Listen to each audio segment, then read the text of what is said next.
আপনি ধানের শেষে ভোটটা দিবেন। খারাপ, আপনি ধানের শেষে ভোটটা দিবেন।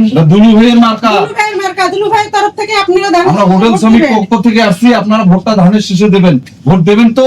হ্যাঁ, ইনশাআল্লাহ।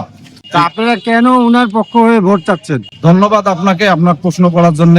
আপনার মাধ্যমে আমার দুটি কথা এই জনগণ শুনবে বা লালমিয়ার জেলার মানুষ শুনবে। আমরা এইটাই যে আজকে যে হোটেল শ্রমিকগুলো আপনারা দেখতেছেন, আমরা সবাই তার কাছে ঋণী।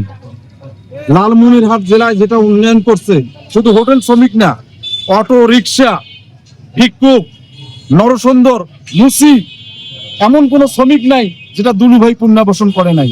আমরা সঠিক যোগ্য প্রার্থী মনে করছি দুলু ভাইকে। ইনশাল্লাহ লালমনিরহাটবাসী আমরা শ্রমিকরা জোট বাঁধছি, আমরা দলমত নির্বিশেষে দুলু ভাইকে ভোট দেব এবং লালমনিরহাটের উন্নয়ন আমরা বুঝি নেব। আচ্ছা, আপনি কিছু বলতে চান?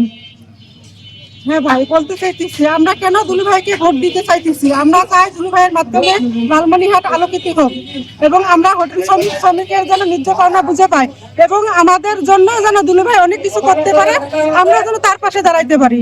আচ্ছা, আপনারা যে উনার পক্ষ নিয়েছেন, অতীতে কি উনি আপনাদের জন্য কিছু করছে?